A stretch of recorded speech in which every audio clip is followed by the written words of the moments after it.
Capital Sonoro. Capital Político.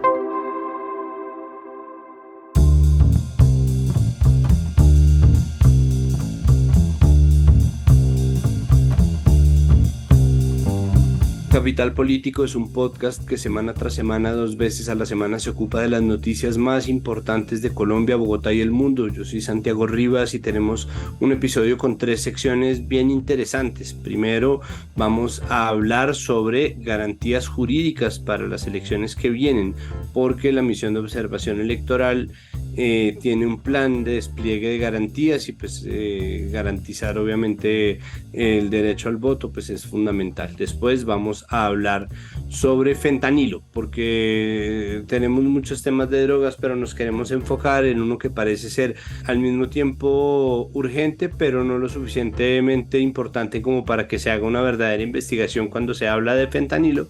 Entonces quisimos hacer algunas preguntas sobre las verdades y las mentiras acerca del consumo de esta sustancia que tiene a todo el mundo con los pelos de punta.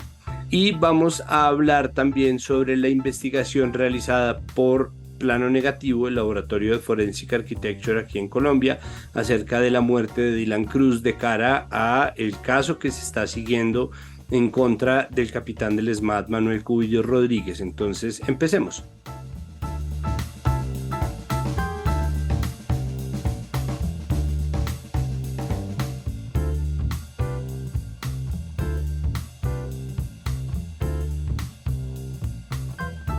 Empezamos, por supuesto, con el asunto electoral, porque se trata pues del tema que tiene a la gente andando, que nos tiene a nosotros también marchando parejito. Ya habíamos publicado esta semana temprano un especial electoral que esperamos sea de su agrado, en donde resumimos muchas de las movidas que han tenido lugar de cara a los debates, las elecciones, las agendas, las preguntas, mejor dicho, hay mucho tema. Y nosotros pues aspiramos a tratarlo con fruición y con mucha delicadeza, pero también hay una amenaza latente, o al menos eso siente uno si sigue lo suficiente los medios, sobre el derecho de la gente a votar por la gente que quisiera. Dicho esto, la misión de observación electoral lanzó el Plan Nacional de Garantías Electorales. Y nosotros queremos hacer algunas preguntas que supongo que volveremos a hacer más adelante o que elaboraremos más adelante en el tiempo, pero que por ahora nos permiten saber cómo nos estamos preparando como país para garantizar unas elecciones en paz, con garantías suficientes para que la gente vea reflejado su voto en los resultados que posteriormente se tabulen. Para eso se encuentra con nosotros Camilo Mancera, coordinador jurídico de la misión de observación electoral MOE. Camilo, bienvenido a Capital Político. Muchísimas gracias por aceptar esta invitación, que sé que lo pesco en pleno movimiento. Gracias además por hacer un pequeño parón en su camino para hablar con nosotros. Muchas gracias, Santiago, a usted por la invitación y pues encantado de estar acá en este espacio. Pues efectivamente estamos en un proceso electoral que parece venir con muchas dificultades, distintos problemas frente a lo que se hace referencia al tema de violencia, pero asimismo frente al tema de garantías electorales. Y es sobre este último punto que quisiera hacer un mayor énfasis. Por lo siguiente, en este momento lo que usted está escuchando en los distintos medios, lo que usted escucha a los distintos sectores políticos, es este tema de violencia, que claramente es muy grave, pero está dejando a un lado temas que son supremamente importantes, como lo es el tema de la inscripción de cédulas y conformación del censo electoral. Es decir, ese tema no es menor y efectivamente ha venido presentando algunos problemas. Eso mismo pasó en la inscripción de candidaturas y eso mismo puede llegar a pasar en lo que es el procesamiento de los resultados electorales. ¿Por qué es tan importante esto? ¿Y por qué se han venido presentando múltiples problemas? Básicamente por la implementación de distintas tecnologías dentro de todo el proceso electoral y cada uno de los procedimientos que se adelanta. Y precisamente para evitar este tipo de situaciones es que es de gran importancia que se adelanten procesos de auditoría, que se permita un acceso a la información y que asimismo la organización electoral transparente toda su gestión, de manera que la ciudadanía, los partidos políticos, la observación electoral puedan generar una mayor confianza sobre toda la institucionalidad electoral y sobre el desarrollo de las elecciones. Es así que se empiezan a generar garantías electorales y es así que la gente se siente más tranquila frente a las elecciones. Entonces, precisamente, frente al tema de las elecciones, tenemos que, digamos, avanzar en distintas acciones. Uno es que la organización electoral empiece a difundir todos los resultados de los procedimientos que se están haciendo a todas las organizaciones políticas. Como lo decía, el tema de publicidad es fundamental acá. Segundo, si se llega a presentar una observación o si se llega a presentar algún problema, que la organización electoral dé las respuestas. Es decir, no necesariamente todo tiene que salir perfecto, no, se pueden presentar inconvenientes, pero hay que dar explicaciones sobre esos inconvenientes que se presentan. Y de esta manera, como le decía, es que se genera una mayor legitimidad, una mayor confianza en todo el proceso electoral. Tenemos un entorno de confianza suficiente. Sí, yo sé que en este momento la gente de verdad está desconfiando muchísimo de las garantías existentes para realizar las elecciones, pero al mismo tiempo creo que como ha pasado en ocasiones anteriores, pues también hay campo para reconstruir ese tejido de confianza, o mejor dicho, hay espacio, hay con qué reconstruir ese tejido de confianza, o existe ya una narrativa muy cooptada hacia que definitivamente va a ser imposible que se hagan elecciones en estas circunstancias. Vea, esa narrativa de confianza se puede, digamos, en este momento tenemos una situación grave, pero que se puede arreglar, que se puede subsanar. Y en ese sentido es muy importante que desde la organización electoral se empiecen a hacer esos esfuerzos para recuperar esa confianza. Yo creo que todavía estamos en un momento en el que no solo es importante hacerlo, sino que es necesario, es fundamental hacerlo. Porque si no se recupera ese pedazo de confianza por parte de la ciudadanía, pues lo que va a terminar desencadenando son hechos de violencia después de las elecciones. Las sazonadas que, pues en los datos que nosotros procesamos acá en la MOE, lo que hemos visto es cómo se han venido incrementando en las distintas elecciones este tipo de acciones violentas. Entonces, claramente es fundamental generar esa confianza para que no exista ese riesgo tan alto de que después de las elecciones no se dé un reconocimiento y más bien se venga un fenómeno de violencia muy marcado contra los resultados electorales. Hábleme, por favor, del carácter territorial. Si nosotros, es que me da susto decirlo incluso porque siento que cada vez que uno lo dice aumenta la brecha, pero la verdad es que sí existe una diferencia muy grande entre cómo suceden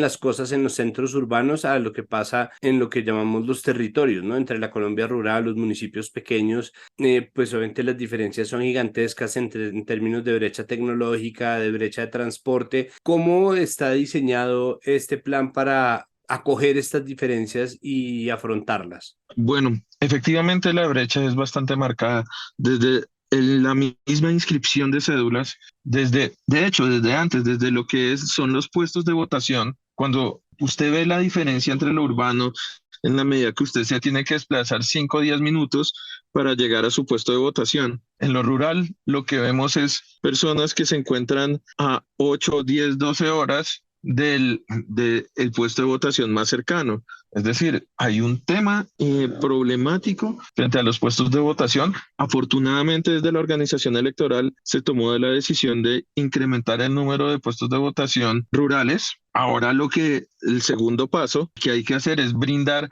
seguridad para que se pueda votar en esos puestos, porque pues evidentemente en las zonas rurales o en territorios rurales donde hay una baja presencia institucional es donde más afecta el fenómeno de la violencia. Entonces, esto implica una coordinación muy efectiva entre lo que es la organización electoral, la fuerza pública y asimismo las autoridades municipales y departamentales del nivel descentralizado para que se coordine y se puedan generar las garantías suficientes para que puedan ir a votar. Ya pasamos la etapa de la inscripción de cédulas, ahora ya estamos pensando en cómo se está desarrollando la campaña y cómo se va a dar el ejercicio del voto. Entonces, frente a lo del ejercicio del voto ya lo cubrí. Frente al tema de hacer campaña, lo que hay que tener en cuenta es que debe facilitarse un diálogo entre las organizaciones políticas, el Ministerio del Interior, el Ministerio de Defensa y la Fuerza Pública, para que se den las garantías suficientes para que cualquier candidatura pueda hacer un libre ejercicio de la campaña en cualquier territorio y que no se generen territorios vedados para algunas candidaturas. Ese es otro elemento supremamente diferenciador de lo que pasa en lo urbano a lo que pasa en lo rural. Bueno, ¿qué se nos está quedando en el tintero como en este primer repaso? Yo creo que vamos obviamente a estarlos buscando, como el resto de los medios de comunicación que obviamente empiezan, muy, pues nosotros, bueno, vamos a entrar un poco en esa misma dinámica. ¿Qué se nos queda entre el tintero así de arranque? ¿Alguna recomendación? ¿Qué decirle a la gente en términos del calendario electoral? ¿Qué hacer? Bueno, yo creo que un mensaje que es muy importante enviar a toda la ciudadanía va dirigido al control que debe ejercerse sobre las distintas candidaturas. Vea, digamos, cada persona es libre de votar por quien quiera, pero sería muy importante que las personas pensaran que cuando están votando están eligiendo a las personas que van a administrar los recursos de su municipio, los subsidios que van a recibir, todos los beneficios del Estado por los siguientes 4 años. Y en ese sentido, uno lo que quiere hacer es tener a una persona que sea competente, una persona que sepa ejecutar estas acciones, alguien que le genere confianza a la ciudadanía. Y creo que esa es una tarea importante. Y para que esa tarea se dé, también hay que mirar un elemento que normalmente olvidamos y es cómo se financian esas candidaturas, porque dependiendo de quiénes estén respaldando esas candidaturas, es que podremos ver cómo será el ejercicio del cargo de esa persona, a quién le está debiendo el cargo, qué tantos contratos le debe, si va a ser una persona transparente o va a ser una persona que va a cometer una serie de ilícitos tan pronto tenga el cargo. Entonces creo que este es un elemento muy importante y donde el control de la ciudadanía es fundamental. Y en ese sentido es que ponemos a disposición Pilas con el Voto, que es nuestra herramienta de recepción de irregularidades electorales en www.pilasconelvoto.com o a través del WhatsApp 315-266-1969. Envíennos toda la información que tengan, pásennos toda esa información de esos candidatos que están haciendo trampas, que están gastando muchísima plata, que están comprando votos, que están amenazando a la ciudadanía. Ese tipo de información es la que nosotros necesitamos precisamente para que se genere un control ciudadano y asimismo que las autoridades puedan entrar a intervenir dentro de estas conductas. Perfecto, pues Camilo, le agradezco muchísimo pues nada, por tomarse el tiempo. De nuevo, sé que lo pesco en medio de un corre-corre. Y pues nada, quedamos obviamente muy pendientes y saben que tienen abiertas las puertas del podcast para cualquier cosa que toque, obviamente avisar de cara a las elecciones de este 29 de octubre. Muchísimas gracias. Vale, Santiago, usted mil gracias y que esté muy bien.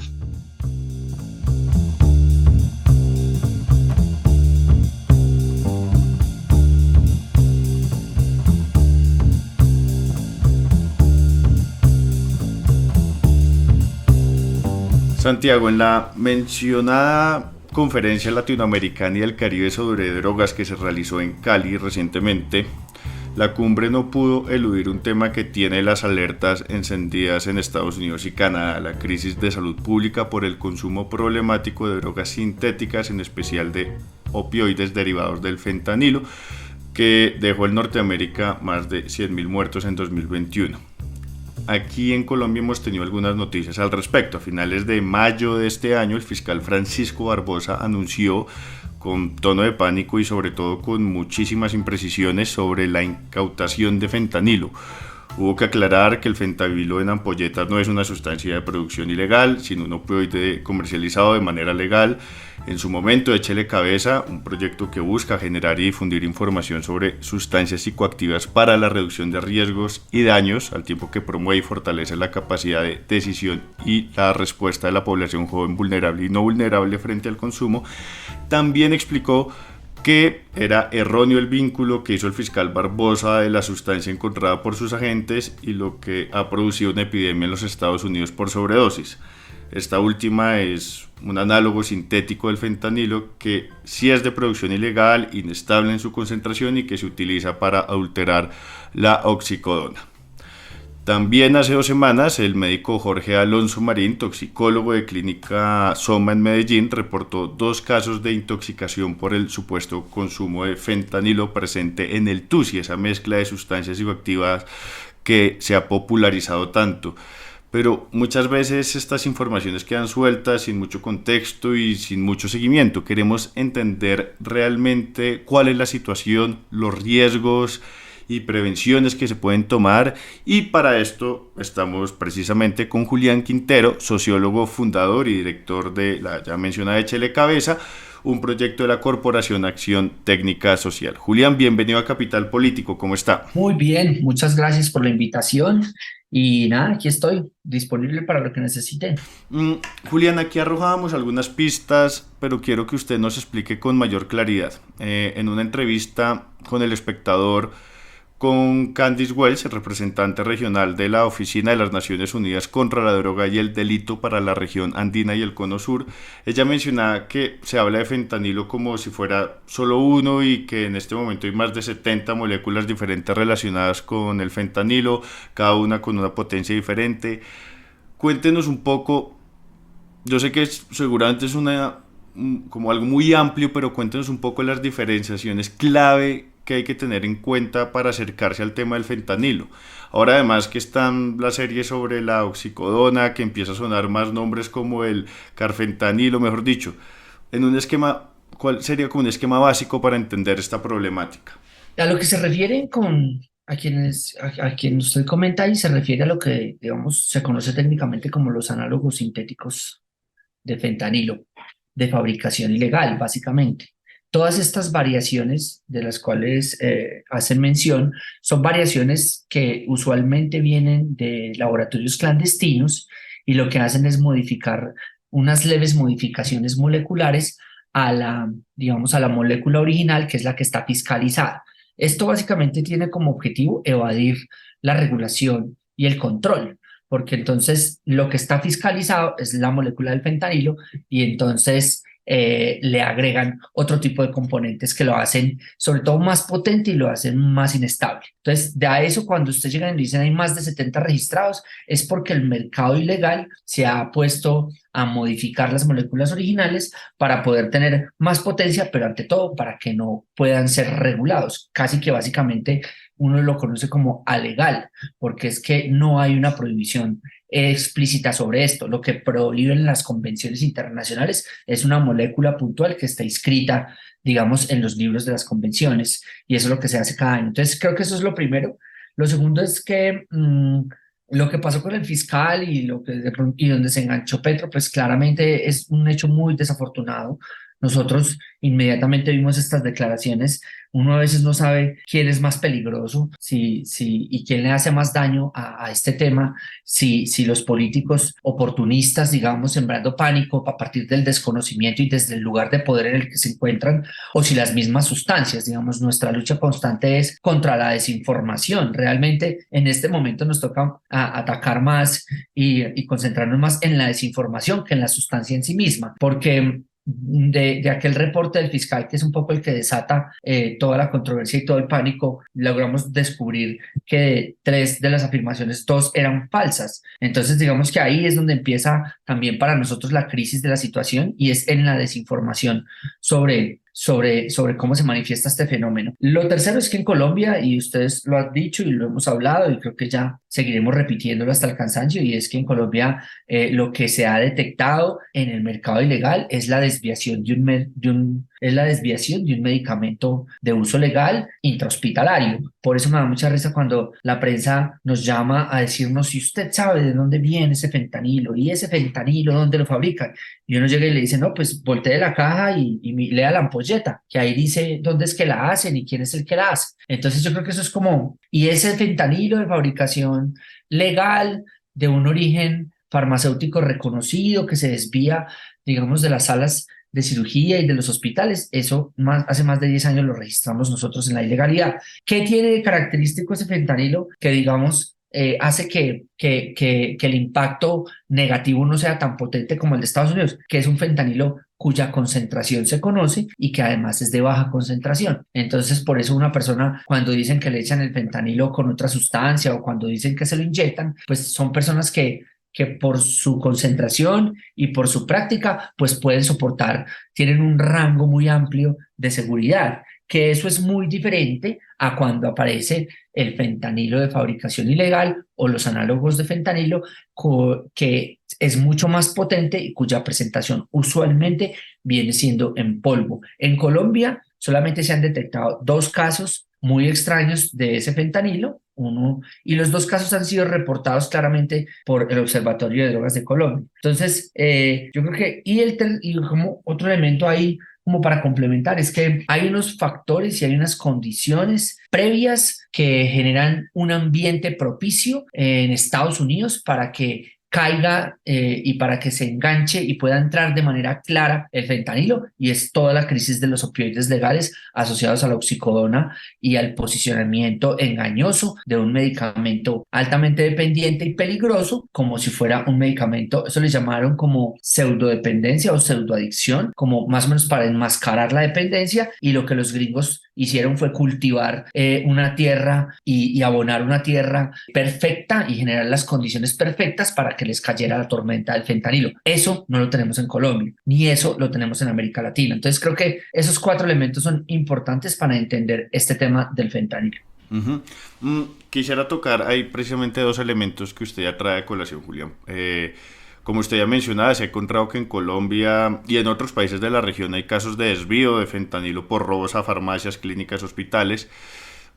Pero con esto que usted menciona, entonces, ¿qué tan grande es el problema? Y qué decir frente a esto, pues que se ha catalogado como, abro comillas, una guerra ajena que busca perpetuar el enfoque bélico y punitivo contra las drogas que ha liderado Estados Unidos. ¿Cómo lo leen ustedes desde Échele Cabeza? Nosotros somos insistentes en que, digamos que esto pareciera ser como la misma trampa en la que caímos en el 71 con la declaración de la guerra contra las drogas de Richard Nixon. Es el mismo escenario y es muy parecido, en el que, digamos, nosotros no teníamos una alta presencia de las sustancias, ni teníamos una presencia problemática, ni éramos unos productores problemáticos, y nos engancharon a una guerra en la que todos caímos porque el problema es de los norteamericanos. Aquí básicamente nos están haciendo un poco lo mismo, y es que están invitando a Colombia a que se una a la cruzada mundial contra las drogas de síntesis y el fentanilo, cuando claramente el problema de ese problema es un problema de los norteamericanos, que además involucra a México y a China. De alguna manera, esto lo que está haciendo es que con el pretexto del fentanilo, nos están uniendo a los colombianos y a muchos países de América Latina en el bloque anticomunista. Entonces, lo que estamos es entrando, haciendo parte como de una coalición que se opone y que tiene una disputa con China con el pretexto del fentanilo. Y es un tema también geopolítico, digamos. Ahí lo que está sucediendo es que China, yo los escuché directamente hablar a los 3 países en Viena este año, y era muy triste porque quien produce los precursores es China, pero China le echa la culpa a los Estados Unidos diciendo que allá es donde está el consumo y que si no hubiera demanda, no hubiera oferta. Estados Unidos le echa la culpa a China diciendo que ellos son los que producen el fentanilo y son los que se lo mandan. Y Estados Unidos le echa la culpa a México porque dice que es México donde se sintetiza y es quien lo ingresa a los Estados Unidos. Y los 3 echan la culpa entre los 3 y ninguno asume su pedazo de responsabilidad, y es que en Estados Unidos están los consumidores, en China están los productores y en México están los narcos que lo ingresan a las redes de la calle. Entonces yo creo que hay esa situación, yo creo que nos están enganchando y nos están metiendo en una pelea que no es nuestra, y que además Estados Unidos se está aprovechando de esa relación imperialista que tiene sobre Colombia en temas económicos, en otros temas de drogas, para presionarla a que venga a hablar de eso. Yo creo que cuando yo escuché la semana pasada hablar a López Obrador y escuché hablar a Petro sobre fentanilo, eran unas frases muy impostadas. O sea, se les notaba que no lo estaban haciendo de manera orgánica ni lo estaban haciendo de manera consciente, sino que aparentemente hay un trato con Norteamérica para que se mencione el fentanilo por cualquier cosa. Empezando porque AMLO lo dijo tan descabellado que dijo, este no es un problema nuestro, este no es un problema nuestro, el fentanilo no es un problema nuestro, pero tenemos que ponerle cuidado porque la gente se está muriendo en Estados Unidos. Claro que es un problema de México, o sea, México es el que está procesando y está ingresando a Estados Unidos el fentanilo. Entonces, y Petro en sus filosofías y en sus intervenciones amorosas, astrales, poéticas, lo que hace es relacionar, digamos, esta sustancia con un tema de la crisis del capitalismo y todo eso, que puede tener la razón, pero que claramente las dos posiciones de Petro y de López Obrador o sus intervenciones sobre fentanilo parecían más forzadas a tener que decir algo sobre el tema que realmente como unas intervenciones acertadas, como si les interesara o si el problema fuera de nosotros. Uh-huh. Quisiera que pusiéramos un poco más la lupa frente, digamos, a estos dos casos que usted ya mencionaba, Julián. ¿Cuál es el panorama? Porque ustedes han investigado la supuesta presencia de fentanilo en el Tusi, que ocupó pues algunas noticias del días pasados, pero ¿qué han encontrado y cuál es el riesgo de que algo así suceda? Nadie puede evitar que esas prácticas o esas mezclas sucedan, y mucho más cuando han sido promovidas por la sobreexposición mediática. O sea, como que el hecho de que todos los días estén hablando de que al Tusi se le echa fentanilo y seguramente va a hacer que mucha gente empiece a hacerlo. Y yo creo que eso era algo que no habíamos visto, ¿sí? Esa práctica nosotros no la habíamos visto. Entonces nadie puede evitar que eso suceda y seguramente va a suceder. Lo segundo es que pese a que lo han dicho en medios de comunicación, pese a que lo ha dicho la prensa, pese a que algunos médicos lo han dicho, en este momento no hay ninguna evidencia fáctica, o sea, no hay un análisis toxicológico de un paciente en un hospital, en urgencias, que haya dicho yo consumí Tusi y le hayan encontrado fentanilo en su sangre.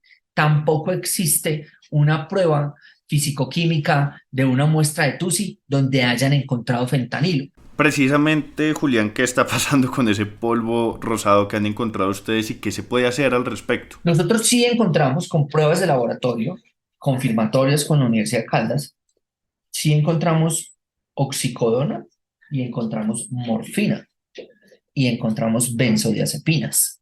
Esas tres sustancias, pues la oxicodona y la morfina, pues son opioides que generan alta dependencia y que es muy fácil, digamos, entrar en sobredosis con ellas, y eso nos preocupa porque creemos que lo están utilizando para que la gente tenga dependencia, es decir, que cuando la gente deja de consumir, pues tiene síndrome de abstinencia, le duele el cuerpo y tiene que volver a consumir. Hay mucha gente que está echando Tusi todos los días. Y es probable que este Tusi de todos los días es porque cuando lo para un día, 2, 3 días, el cuerpo le duele. Y eso puede ser debido a los opioides. Eso es una preocupación grande que tenemos. Y con las benzodiazepinas nos preocupa mucho que la benzodiazepina, como un hipnótico, como un medicamento de control, al ser mezclado con la ketamina, porque todo el Tusi trae ketamina, eso sí, hemos encontrado que, es más, a veces ni siquiera es Tusi, sino que es ketamina con color.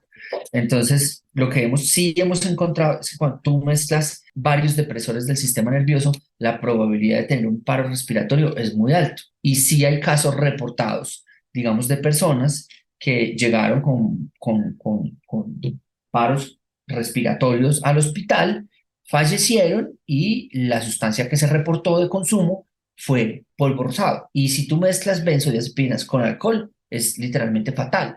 Entonces, eso es lo que nos preocupa a nosotros, lo que está pasando. Que se están agregando sustancias para generar dependencia, uno, y dos, que la mezcla de las sustancias que hay en el 2CB con otras sustancias como el alcohol son potencialmente fatales. Y por último, Julián, que esto es un tema igual que ya hemos hablado, incluso pues en otro de nuestros podcasts que es de vital importancia. ¿Qué recomendaciones hace a los medios de comunicación? Lo digo como para no caer en el clickbait o en el pánico o pues en la mezcla que generan los dos para poder tener clics a la hora de tratar temas o estos temas que requieren igual de mucha rigurosidad e información seria y de calidad para las audiencias y para la gente pues que consume información. Yo creo que en este análisis de medios y de la cobertura de cómo ha sucedido esto, realmente creo que quienes han tenido la mayor responsabilidad han sido los medios escritos, así como la prensa escrita. Parece que ha hecho una tarea muy interesante de investigar, de poder desarrollar bien los temas, de buscar las fuentes, de contrarrestar lo que se dice. Y creo que ese ejercicio, esas claves que han tenido y esa paciencia que han tenido para desarrollar los temas, me parece que es algo que deberían revisar los otros medios. Creo que a todos, sin prejuicio de la autoridad que tengan, o del lugar de poder en el que se encuentran, hay que pedirle evidencia a lo que está diciendo. ¿Sí? A nosotros que somos emergentes y que no tenemos tanta influencia como los políticos, como las autoridades, a nosotros nos piden evidencia de todo y de cada una de las cosas que decimos, pero nadie es capaz de pedir una evidencia a un fiscal, nadie es capaz de decirle a un presidente como dígame de dónde, y casi que lo dan como por cierto solamente por el lugar de quien lo está diciendo. Entonces, como que hacer ese ejercicio de contrarrestar las fuentes, de confrontar las fuentes, me parece que es importante.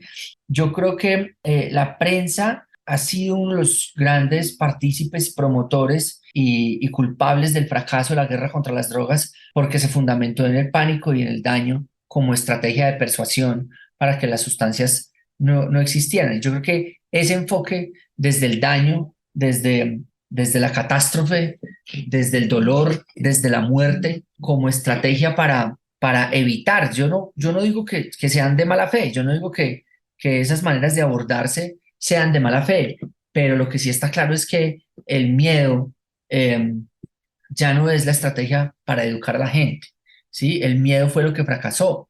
Yo creo que la estrategia para educar a la gente es la información, ¿sí? Es la educación, es la investigación. Nosotros cada vez nos ponemos más contentos con el nivel de cualificación al que han llegado los jóvenes hoy en día frente al tema de sustancias a partir de nosotros brindarles mucha información. Hay muchachos que los hemos visto entrar a las drogas a partir de nuestros servicios y hoy en día son personas muy, muy cualificadas que saben muchísimo solo porque se les dio información y muchas de esas hasta entraron a las drogas, se informaron y salieron de ellas. Entonces yo creo que esas son como algunas de las recomendaciones que uno haría y como que haría. Y yo creo que hay otra cosa con este tema del fentanilo, es que definitivamente tienen que separar totalmente la crisis de los norteamericanos con el consumo que se da en Colombia. O sea, seguir enganchándose y seguir, porque es que mira lo que hacen, o sea, muestran unas imágenes que además son unas imágenes de 2 calles, de 3 calles en alguna ciudad de Estados Unidos, que es lo mismo como sacar y prender la cámara y meterse por el cartucho por el Bronx. Creo que el cartucho y el Bronx eran mucho peores de lo que nosotros vemos. Muestran 2, 3 calles e inmediatamente llegan y dicen, esto está pasando allá, mire fentanilo y va a pasar acá. Entonces, esa relación perversa, pues es a la que los ha llevado a ellos también a que pierdan credibilidad con el tema y que pues que cada ratico toque meter esas peinadas tan duras, pues porque lo que quieren es comparar 2 cosas que son incomparables.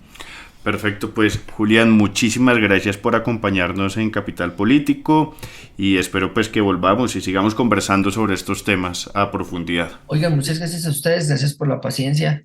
Discúlpenme que ha habido mucho trabajo, pero bueno, espero que cuando lo tengan por ahí nos etiquetan para compartirlo. Que estén muy bien, saludos al Santiago y mucha suerte. Mamá, papá, ¿me has visto triste o alejado? Puede ser que me estén haciendo bullying o que tal vez tenga algo para contarte. Necesito momentos para hablarte y desahogarme sin que me juzgues, porque muchas veces el bullying lo podemos detener si lo hablamos. Amix, date cuenta, eso también es bullying. Digamos no más bullying en Eureka, tu canal.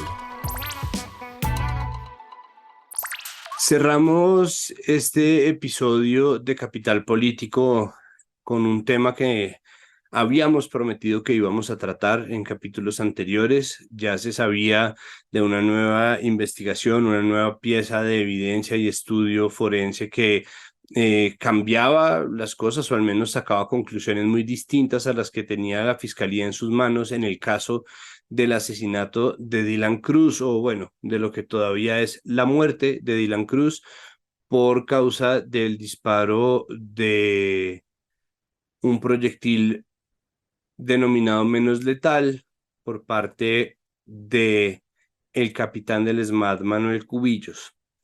Este redireccionamiento de la evidencia viene gracias a la Unidad de Investigación Forensic Architecture, que tiene un laboratorio en Colombia que se llama Plano Negativo. Nosotros ya habíamos tenido la oportunidad de hablar con Forensic Architecture con motivo de una exposición hecha en conjunto con la Comisión para el Esclarecimiento de la Verdad. Y hoy queremos saber cómo llega esta nueva investigación acerca de la muerte de Dylan Cruz, una de las víctimas emblemáticas de la represión policial durante el paro de 2019. Y pues para hablar sobre esto se encuentra con nosotros Hannah Martin. Ella es doctora en Research Architecture de Goldsmith, Fellow de Forensic Architecture y directora de Plano Negativo, que es el laboratorio de Forensic Architecture para Colombia. Y se encuentra con nosotros también Oscar Pedraza, antropólogo de City University of New York, el CUNY, la CUNY, y también hace parte de Forensic Architecture y de Plano Negativo. Hannah, Oscar, bienvenidos a Capital Político. Muchísimas gracias por estar aquí. Hola, hola Santiago, ¿cómo vas? Hola, gracias por la invitación. Bueno, lo primero que yo quisiera saber es cómo llegan ustedes a hacer esta investigación, si es un llamado que les hacen por parte de quienes están asesorando jurídicamente a la familia de Dylan Cruz, si es el Comité de Solidaridad con los Presos Políticos, si ustedes lo estaban haciendo motu propio, es decir, ¿cómo llegan ustedes a terciar en a hacer esta investigación? Pues a ver, nosotros, creo que la forma, esto tiene como dos caminos diferentes. De una parte, después de que se hizo la exposición esta con la Comisión de la Verdad, nosotros comenzamos a recibir pues como mucha gente preguntándonos si vamos a hacer más cosas en Colombia, si vamos a llevar a cabo más, digamos, más trabajos. Y pues también nosotros, digamos, Hannah y yo, y Forensic Architecture, y Nadia Méndez, que es la otra persona que hizo parte de este trabajo, pues teníamos como mucho interés en hacer algo y lograr tener un pie en Colombia, construir un proyecto de Forensic Architecture e investigaciones visuales en Colombia y en América Latina, para ser más claros. Y en medio de esas discusiones nos escribió el abogado de la familia, Fernando Quecan. Nos escribió un correo diciendo que él había visto el documental de Palacio de Justicia y que creía que la forma de los análisis podía ser relevante para un caso que él estaba trabajando y sobre el cual él tenía algunas preguntas, que era el caso de Dylan Cruz. Y por esa misma época yo estaba trabajando en una universidad que se llama Bard College y en la universidad como que yo les dije, hey, quiero hacer esto, y ellos tenían como unos recursos para apoyar iniciativas, digamos, de organizaciones sociales y esto, y con esos recursos arrancamos el proyecto. Básicamente esa es como la idea, y pues, entonces se comenzaron como a conectar diferentes iniciativas, y comenzamos a utilizar también este proyecto, pues esta investigación como tal, para buscar la forma de asentarnos y de construir el proyecto, digamos, esta idea, esta iniciativa que hay desde Forensic Architecture de montar, digamos, diferentes laboratorios digamos, lugares de trabajo en otras partes del mundo. Pues comenzamos a hacer el caso de Dylan también como una oportunidad para establecer un proyecto en Colombia.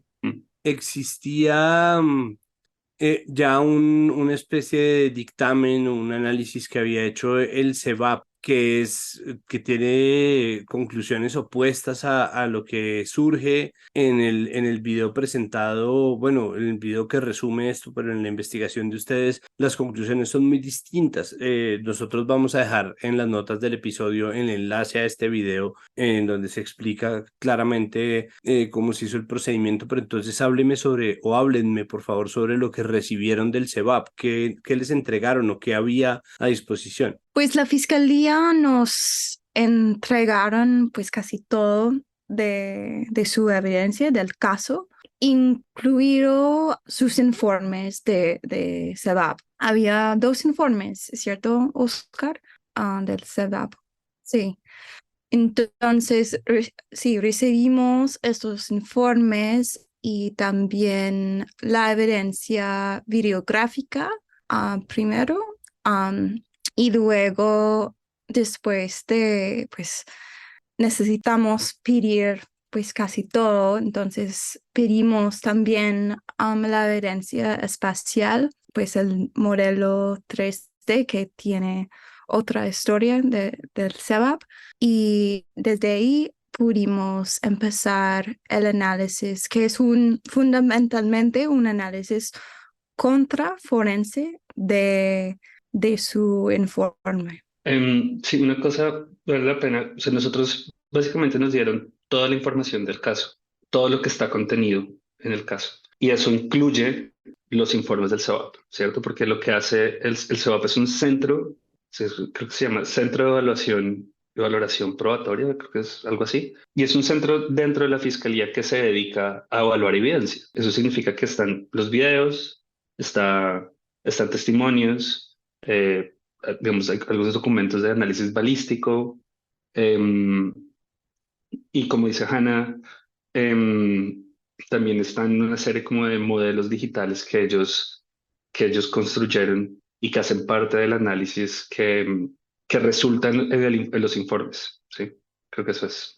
¿Qué es lo que hace o en dónde está el punto? Es decir, ustedes hacen un análisis a partir de múltiples cámaras que registran el momento en el cual el ESMAD dispara contra un grupo de manifestantes unas latas de gas que empiezan a cambiar la dirección de la gente y que al mismo tiempo son devueltas contra los policías o contra el ESMAD por Dylan Cruz. Registran la trayectoria y posteriormente muestran el momento y registran el momento en el cual Manuel Cubillos dispara su arma de menor letalidad contra Dylan Cruz, la caída y el momento en el que la gente llega a asistir a Dylan.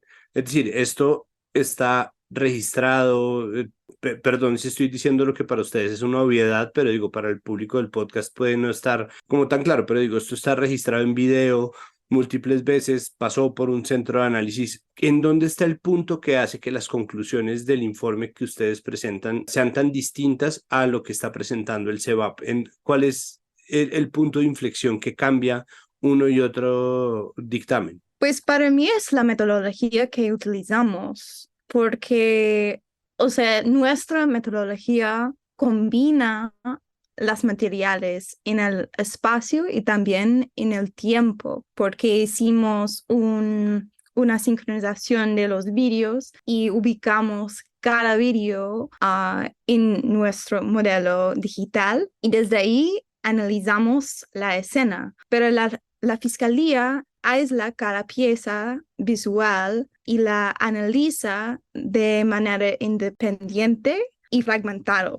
O sea, ellos analizaron los vídeos, pero los vídeos sin situarlos en su análisis 3D. No sé si, Oscar, si puedes contar la historia sobre lo que pasó cuando pedimos el modelo digital de ellos. Sí, eso es un punto bien importante, Santiago, porque yo creo que es como una sucesión de, digamos, de diferentes elementos que van añadiéndose para que nuestro estudio sea tan distinto al de la fiscalía, ¿sí?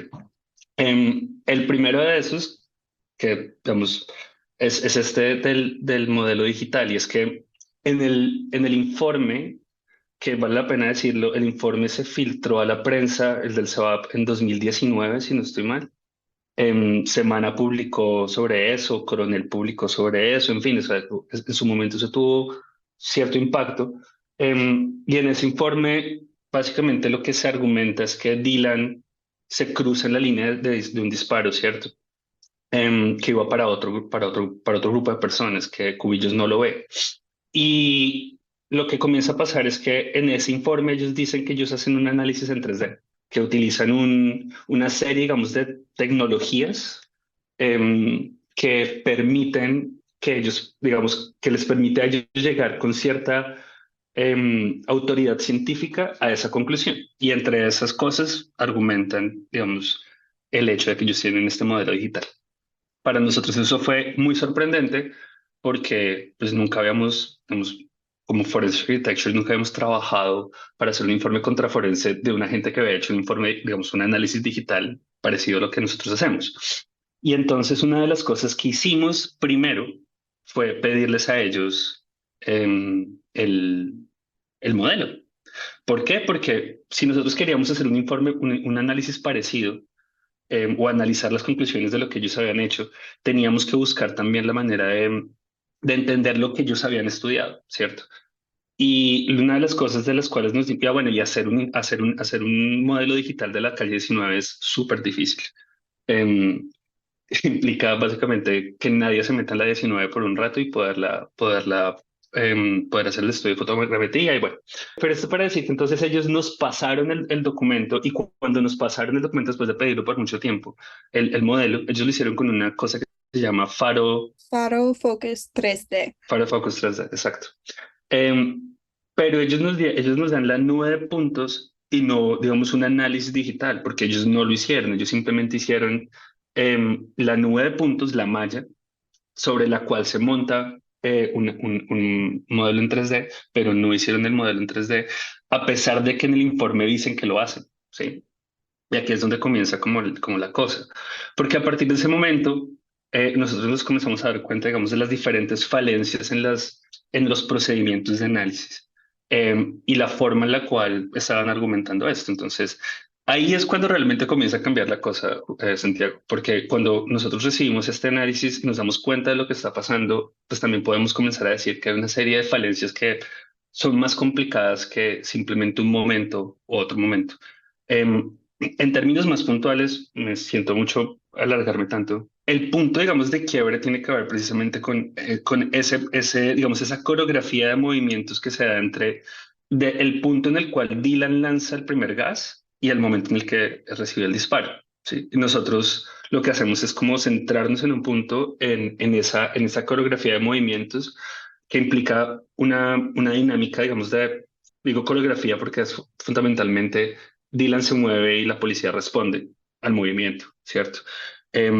Y ahí comienzan a suceder una serie de cosas. La primera de esas es que el informe dice que los gases que lanza Dylan caen muy cerca de los policías, de los agentes del SMAT, y que como ese lanzamiento como esa granada cae tan cerca, esa acción hace parte, digamos, de un ejemplo de que Dylan es una amenaza para la integridad física de los agentes del SMAT, por lo tanto, la respuesta con armas no letales o menos letales se justifica.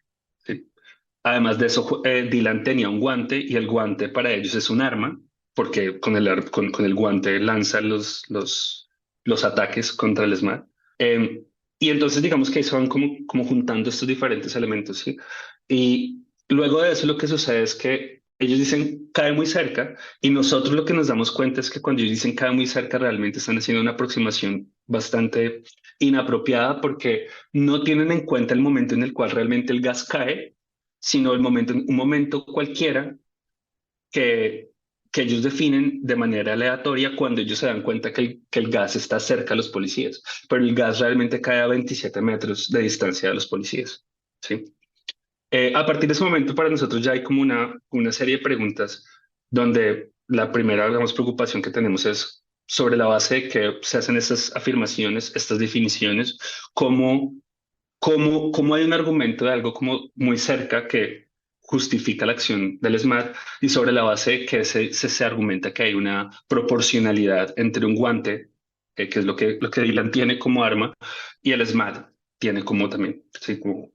Y luego de eso logramos digamos, como identificar a través de lo que Han está explicando como esa sincronización en el modelo digital, todas las cámaras, y a partir de ese momento podemos comenzar a ver cómo, a diferencia de lo que dice el informe, Cubillos sigue con el arma el movimiento de Dylan. Y es por eso que podemos decir que a diferencia de lo que dice la fiscalía, pues el tiro iba para Dylan porque a Dylan lo siguen con el arma. Sí, pues de hecho el SEBAP niega que haya seguimiento, ¿no? Parte de lo que dice el informe de la Fiscalía es que se niega que exista un movimiento de coordinación, pero en el video y en el modelo queda claramente documentado hasta qué punto sí, la boca del arma está apuntando específicamente. O sea, sé que se habla del objetivo más probable porque, ok, digamos, ¿no?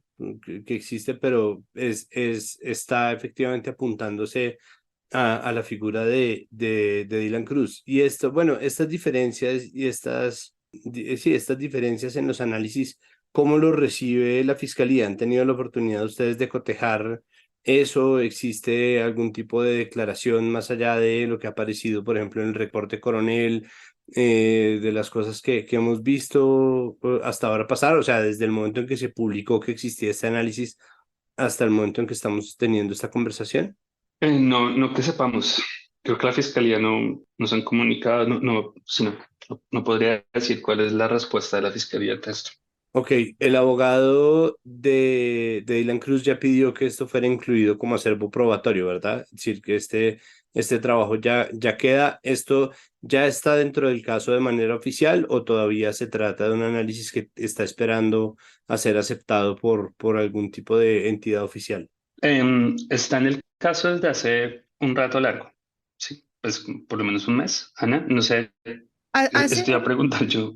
hace dos meses, yo creo, está en el caso y pues sabemos que el fiscal sabía sobre el vídeo. No sé, es que no tenemos una respuesta más de sí, está en el caso y está, sí, considerado una pieza de evidencia. Y todas las partes lo tienen. O sea, nosotros nos aseguramos de que antes de que cualquier movimiento público se hiciera, todas las partes tuvieran acceso a la pieza. ¿Qué creen ustedes que sigue? Es decir, es que lo digo porque pues este podcast, como cualquier otro medio de comunicación, hace parte de una capa mediática que se dedica obviamente a contar, pero que lastimosamente poco a poco se ha erigido también en una especie de juez a priori en muchos casos en donde salen a decirse si sí o si no hay verdades probadas, pero pues esto realmente sigue unos tiempos que son muchísimo más largos. ¿Ustedes qué creen que que hace falta de aquí en adelante para que podamos tener como consecuencias? Esto, de hecho, les pregunto, ¿esto les compete a ustedes, les incumbe? ¿Ustedes hacen seguimiento de cómo estas investigaciones repercuten en la manera en que se siguen los casos? Si nosotros entregamos esto y entendemos que hay un caso que está abierto y que tiene que comenzar a acelerarse, hace parte del acervo probatorio y esperamos que se trate digamos, con la misma seriedad con la que nosotros tratamos en los otros estudios que están dentro del caso. Pero no podemos decir mucho más. No sé, Hannah, decir, nosotros no hacemos seguimiento, pero no sé, Forensic, como es con cuál ha sido la historia de su relación con ese tipo de trabajos, como de hacer seguimiento jurídico o el desarrollo de los casos. Es que no tenemos mucha suerte en el campo legal, no porque pues tenemos como la legitimidad, legitimacy, ¿cierto? Es más porque pues cortes por todo el mundo no tienen la capacidad de evaluar muchas veces evidencia así. Entonces, por eso, pues este caso es un poco único porque la fiscalía ya hizo un análisis en 3D con vídeos y tal, pero eso es muy especial en el mundo en que vivimos. Um, pues en general, pues tenemos un par de ejemplos que fueron exitosas en el campo legal, pero pues también estos casos tienen como un largo línea de tiempo y muchas veces también cuando hay una decisión de la corte, también hay una posibilidad para apelen y no sé, pues el campo legal es como algo un poco flexible, ¿no? Es like, si tenemos un, un caso que es exitosa, pues quizás la semana que viene, pues el caso va a caer. Entonces, por eso en Forensic, um, pues el campo legal no es el único campo en que luchamos, ¿no? Entonces, por eso estamos en los foros pues, de los medios de arte, academia, sí. Entonces necesitamos como mover por muchos campos. Por último, me gustaría saber si parte del objeto era montar este laboratorio de plano negativo. ¿Cómo sienten que se cimenta este espacio? ¿Cómo hace, por ejemplo, la gente, cómo puede la gente conectarse con ustedes? ¿Qué tipo de análisis puede la gente contactar? Porque pues eh, creo que podemos estar de acuerdo los tres en que se trata de un país que da muchísimo material y que necesita, por supuesto, de muchísimo esclarecimiento en materia de este tipo de casos, sobre todo en los cuales, como ustedes mismos lo relatan, la evidencia oficial presenta vacíos eh, que en parte también se deben derivar de nuestra desconexión con muchas de las facetas de la tecnología al servicio precisamente del esclarecimiento de esa verdad. Entonces, hablen un poco sobre cómo esto ha colaborado, si han logrado un poco el objetivo de a partir de esta investigación posicionar plano negativo. Pues sí, o sea, si nos quieren contactar, lo tienen que llamar a usted y que porque usted tiene nuestro teléfono. Entonces, esto es para decir que pues estamos arrancando, pues, y vamos que parte de lo que estábamos buscando y que seguimos como buscando es tratar como de mover estas técnicas, estas formas de pensarse estos problemas, sobre todo al campo, digamos, del quehacer en Colombia, lo cual significa formar gente y construir un equipo y, digamos, consolidar, digamos, sí, con formas de conocimiento y del hacer en Colombia y desde Colombia o para Colombia.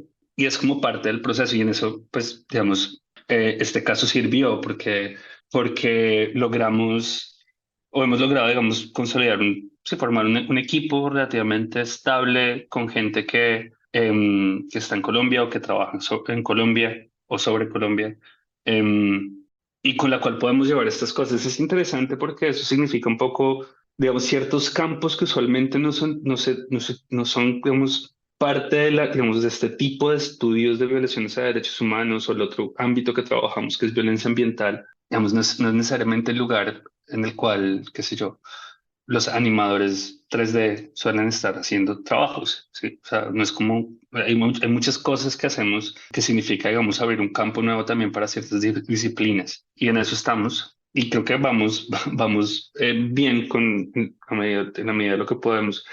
Nosotros tenemos mucho interés en seguir haciendo cosas. Estamos haciendo un par de otras investigaciones que esperamos pues, que se demoran un poco más en salir y tienen, digamos, otro carácter. Y estamos tratando digamos, que hay gente que nos ha hablado para hacer cosas y por diferentes razones también preferimos no hacer muy público nuestro trabajo para poder precisamente hacerlo con tranquilidad. Pero si quieren contactarnos, creo que también en estos momentos la forma más fácil es hacerlo a través de Forensic Architecture o a través de los correos que tenemos por ahí online y a través de Santiago Rivas en este momento.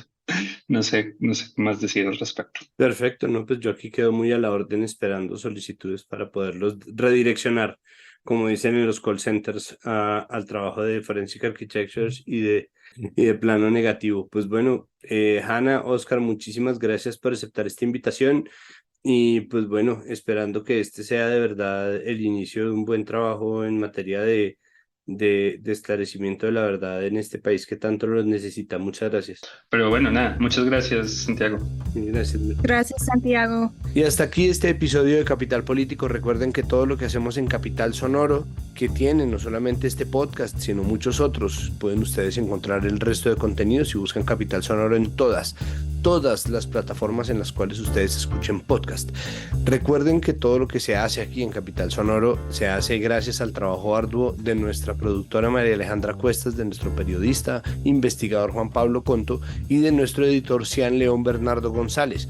Recuerden también que tenemos un podcast noticioso que sale todos los días en la tarde. Ahora un podcast es uno de los muchos formatos en los cuales se difracta, se divide y se expande el sistema noticioso del sistema de comunicación pública Capital, que se llama Ahora, y ustedes pueden encontrar todos los contenidos, incluyendo por supuesto nuestro podcast, a donde sea que miren y en donde sea que se encuentren. Pueden suscribirse también al boletín de noticias diario que va a llegar a su correo electrónico.